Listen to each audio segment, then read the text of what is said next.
falar sobre a palavra entre a ficção e a realidade. O que seria a palavra? O que seria a ficção e o que seria a realidade? Todo mundo aqui já ouviu falar em ficção, principalmente quando se fala de ficção científica. Aí assim a gente já quer saber tudo que Steven Spielberg, nossa, um dos maiores, né? Dentro da área de ficção científica, temos esse grande mestre, Steven Spielberg. E às vezes, quando lemos uma história, ficamos pensando se o escritor viveu os fatos narrados ou se eles o inventou.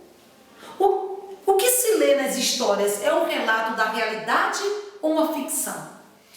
Primeiro ponto, vamos lá. Vou explicar para vocês uma coisa aqui que me vem sempre à minha cabeça. Muitas vezes, o escritor, vocês sabem que eu escrevo, não é de hoje, vocês já me acompanham, não é desde o ano passado, e eu sou uma contadora de histórias e eu sempre busco a realidade para colocar em meus textos, em minhas obras inacabadas, porque eu sempre começo e deixo de lado e continuo, enfim, eu busco essa realidade. Então, na verdade, tudo que eu transformo a realidade, não é? Eu pego a realidade e transformo em ficção. Então, às vezes, quando lemos uma história, aí tá, a pergunta volta para a professora Bárbara. A senhora viveu os fatos, professora Bárbara, ou a senhora está inventando? É ficção ou realidade? Quantas vezes eu já dei exemplo para vocês em sala de aula, quando vocês começam a escrever os contos de vocês para mim, estão aqui alguns contos, tá?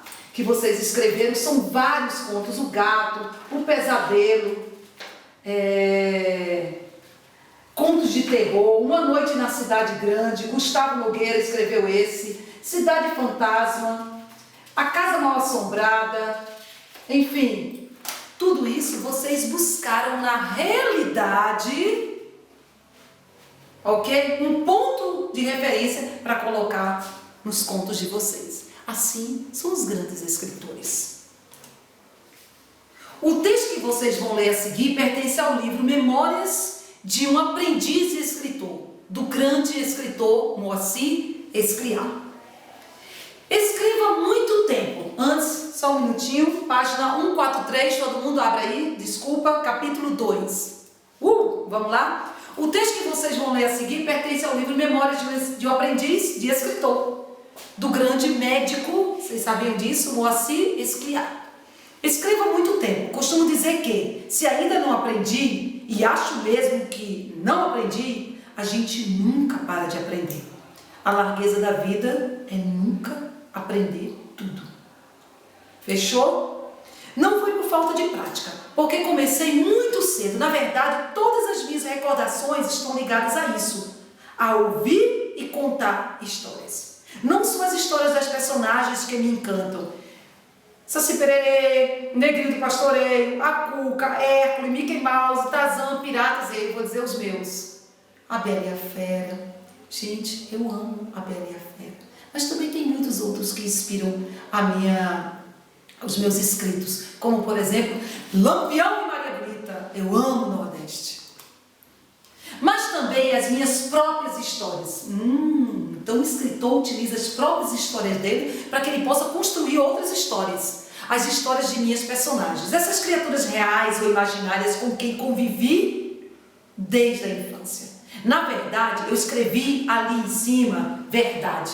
Verdade é uma palavra muito relativa para um escritor de ficção. O que é verdade e o que é mentira? Verdade é uma palavra relativa para o escritor de ficção. O que é verdade e o que é imaginação? No colégio onde fiz o 2º grau, o Júlio Cartilho, havia um rapaz que tinha fama de mentiroso. Vocês conhecem alguém que tem fama de mentiroso? Espera, gente, calma. Vocês vão ter uma grande surpresa. Ele tinha uma fama de mentiroso. Assim está falando o grande Moacir Escriá. Ele tinha um amigo assim. Todo mundo sabia que ele era mentiroso. Todo mundo sabia que ele era mentiroso. Menos ele. Oi? Uma vez, o rádio deu uma notícia alarmante. Um avião em dificuldade sobrevoava Porto Alegre. Podia cair a qualquer momento. Fomos para o colégio naquele dia preocupado e conversávamos sobre o assunto quando ele apareceu, o mentiroso, pálido. Vocês nem podem imaginar. Todo mundo ficou. Oi? Uma pausa dramática e logo em seguida, sabe esse avião que está em perigo? Caiu perto da minha casa. Escapamos por pouco, gente. Uma coisa horrível. E começou a descrever o avião incendiando, o piloto gritando por socorro. Uma cena impressionante. Aí veio um colega correndo com a notícia. O avião acabara de aterrissar, são e salvos. Todo mundo começou a rir. Todo mundo. Menos o mentiroso. Não pode ser, não pode ser. Repetia incrédulo ele. Irritado. E gritava. Eu vi o avião cair. É isso. O que é real e o que é mentira? Se por um acaso ele tivesse pegado as histórias que ele acreditava ser verdade e colocado no papel, ele não seria um mentiroso, ele seria um escritor. Mas ele só era chamado de mentiroso porque ele não utilizava as palavras no momento, na hora e a oportunidade certa. Literatura nem sempre parece trabalho. Sim, muitas vezes as pessoas pensam que a literatura, quando você está escrevendo, ela não é trabalho. Quando você está exercitando, ela não é um trabalho. Poxa vida, há uma história sempre contando histórias, Moacir Sclivar, sempre contando história. Sobre o escritor e seu vizinho. O vizinho olhava o escritor que estava sentado quieto no jardim e perguntava: descansando, senhor escritor? Ao que o escritor respondia: não, trabalhando. Daí a pouco o vizinho viu o escritor mexendo a terra, cuidando das plantas. Trabalhando? Não, eu estou descansando. As aparências enganam, enganam até o próprio escritor. Palavras. Agora, quando lembro esse fato, concluo. Vamos voltar ao texto? Qual a conclusão? Concluo que não estava mentindo. Ele vira realmente o avião cair, com os olhos da imaginação. De certo. Mas para ele, o avião tinha caído e tinha incendiado e tudo mais. E ele acreditava no que dizia, porque era um ficcionista. Tudo que precisava naquele momento era papel e lápis. Se tivesse escrito o que dizia, seria um escritor. Como não escrevera, tratava-se de um mentiroso. Uma questão de nomes, de palavras. Palavras são tudo. A palavra é tudo para quem escreve. Agora, quando lembro, concluo exatamente isso. Não estava mentindo. Ele vira realmente o avião cair. E ele vira com os olhos da imaginação.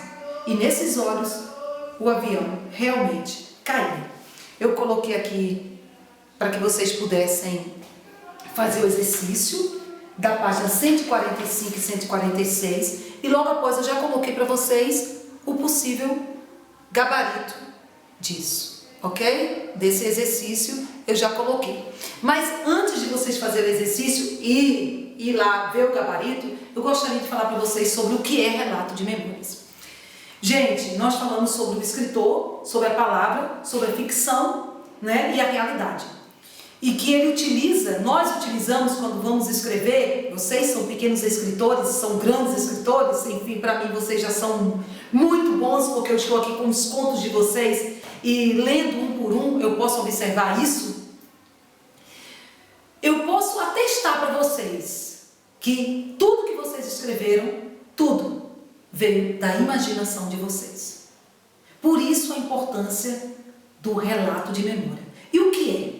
É um gênero textual em que o autor, narrando em primeira pessoa, evoca o passado, procurando relembrar fatos e pessoas que foram importantes na sua vida. Nas memórias, o autor integra ao vivido o imaginário, pois os fatos passados são contados de forma como são vistos no presente. Então, quando a professora conta uma história, olha, e vocês ficam assim todos, conta mais, conta mais, conta mais, eu estou simplesmente mesclando o que eu vivi com fatos do meu cotidiano atuais. E isso faz com que a história que eu conte, ela seja um relato de memória. Muito utilizado por uma grande escritora chamada Clarice Lispector. Clarice Lispector fazia questão, em seus textos, em seus contos, em suas crônicas, ela colocar as impressões que ela vivia. tudo que ela sentia. Então ela fazia ela contextualizava. Memórias de um escritor. Relatos de memória, também conhecido como relato pessoal, é uma modalidade textual que apresenta uma narração sobre um fato ou acontecimento marcante na vida de uma pessoa. Nesse tipo de texto, podemos sentir as emoções e sentimentos expressos pelo narrador. Tal qual uma narração, o relato pessoal apresenta um tempo e espaço bem definidos, onde o narrador torna-se o protagonista da história. Então, quando a professora está contando a história, eu já falei para vocês, é um relato pessoal. Ai, que lindo. Estão morrendo de saudade que eu conte uma história, né? Pode deixar, tem cada uma. Mas... relato oral e relato escrito. Ainda que sejam textos que possuam a mesma função comunicativa, ou seja, de relatar um episódio relevante na vida do protagonista, no caso narrador,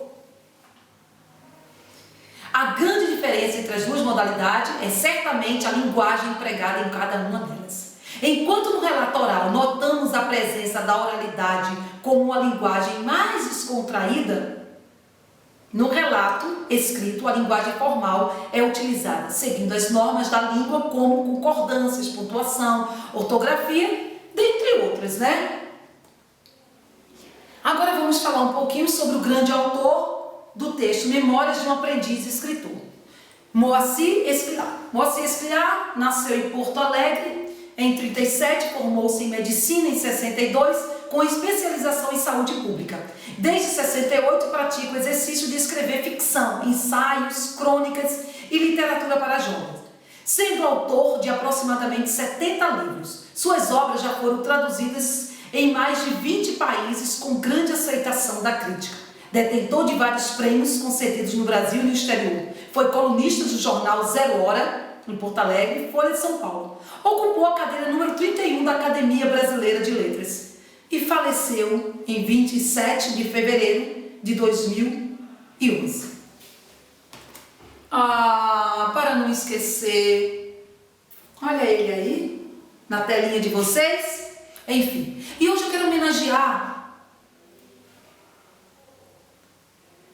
Eu quero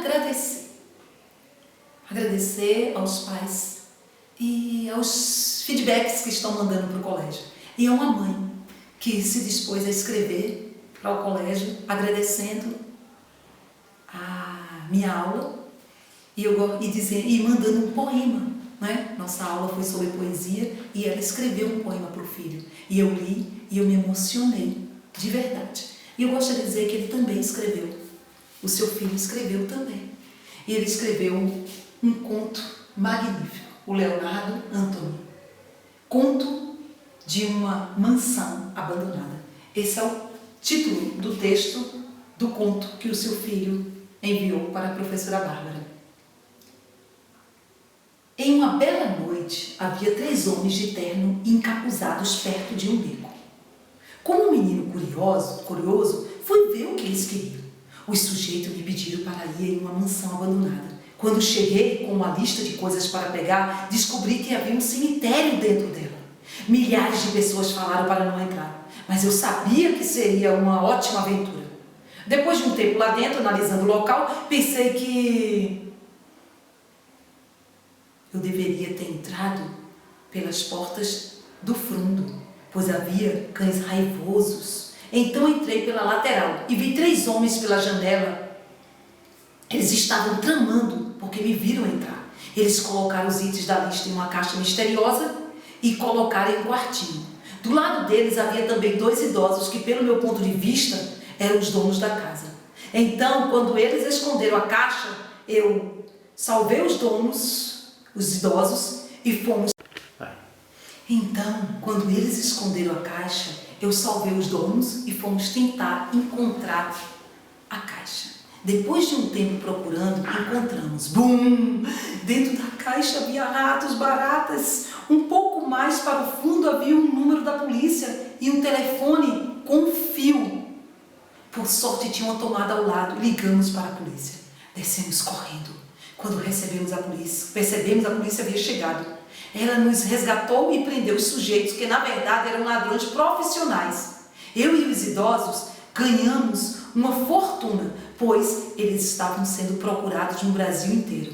Além da fortuna, ufa, eu vivi essa ótima aventura. E é isso aí, aventura, por que não?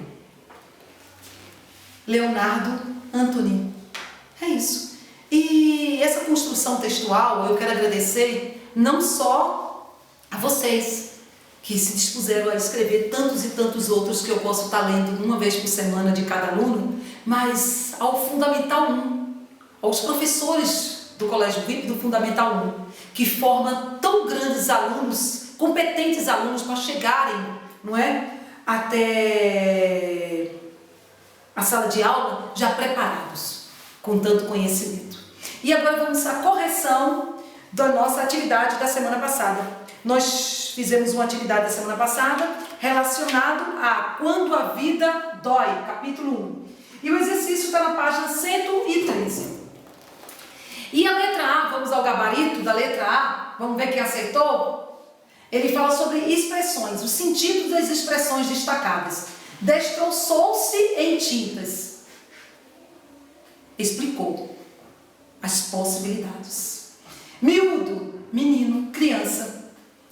Uma chapada, um tapa. Por cobro, por fim, acabar com. Quase meio, quase na metade. E a segunda questão pergunta: quem levou o menino ao médico? A mãe. Qual a suposta doença da criança? Escrever versos. Vamos à letra A da terceira questão. A terceira questão, ele fala sobre o campo semântico da criminalidade, no qual se inclui as palavras e expressões criminosa, antecedente, confessor, enfim. Que efeito de sentido esse campo semântico confere ao hábito do menino? O sentido que o hábito de escrever poesia tem relação com o crime, com a transgressão. Temos aqui também a página 114, que fala o seguinte, a letra A. Que outro campo semântico esses trechos criam em relação ao campo semântico que o pai do menino, não é, utiliza?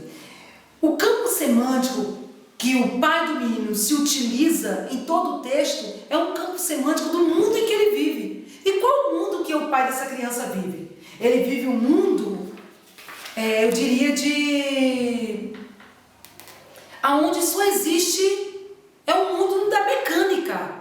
Ele é um mecânico. Então, a vida dele, né, o campo semântico dele, é exatamente tudo que relaciona-se à mecânica.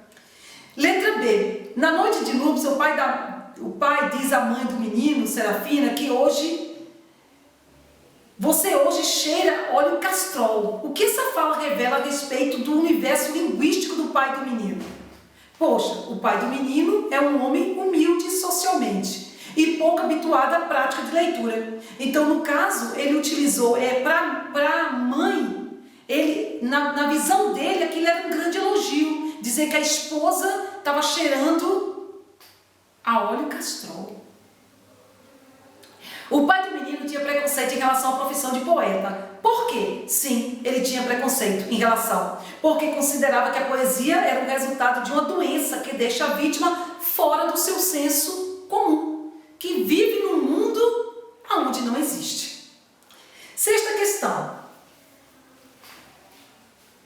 Quinta questão. No consultório, como o médico recebe as reclamações da mãe? Inicialmente com indiferença. Que interesse ele demonstra pelos escritos do garoto? Inicialmente, ele não demonstra nenhum interesse. Afinal de contas, lá não é uma clínica psiquiátrica.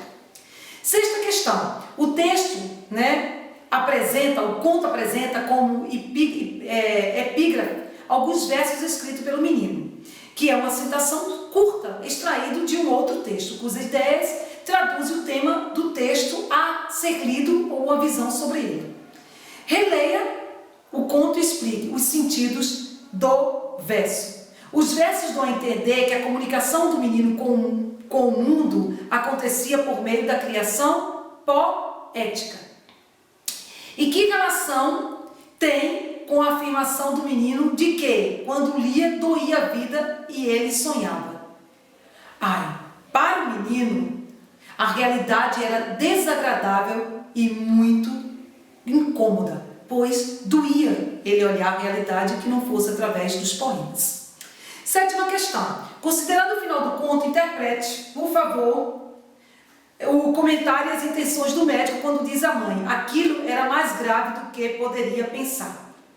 Enfim, eu abro agora uma discussão, porque o médico, na visão, o médico está interessado em ter o menino próximo a ele, para ouvir os poemas do garoto, e mente para a mãe e prepara para a notícia da internação. Vale a pena observar, ok? Que assim como o menino tinha saído do meio do convívio social, não é? Ele tinha sido excluído desse convívio social. O pai, ele também tinha ele também era excluído do meio social, porque ele também não tinha um conhecimento a ponto de decifrar aquilo que o filho estava tentando traduzir. Então a importância de estarmos atentos ao que os nossos filhos falam, ao que as crianças falam, ao que as crianças chegam em casa falando, tá? Enfim. E vamos para a letra C. O médico, abreviando os silêncios, pediu ao menino: não pare, meu filho, continue lendo. Interprete o que representa para o médico a poesia que o menino fazia. Há mais de uma interpretação neste caso, na minha visão. O médico, ele entrou também no mundo dos sonhos, um mundo prazeroso, muito mais prazeroso do que a própria profissão dele. E a nona questão, considerando as afirmações sobre conto lido, a seguir, indique em seu caderno a única que não é verdadeira. A única que não é verdadeira é a última, no caso, a quarta. O médico, influenciado pela razão, na qual se baseia a ciência, mostra-se insensível às necessidades do menino. E assim sucessivamente. Então vocês podem observar que quando dói, é porque a vida dói mesmo, tá? Um abraço bem grande para todos vocês. Eu espero vê-lo em breve e até a próxima aula. Tchau!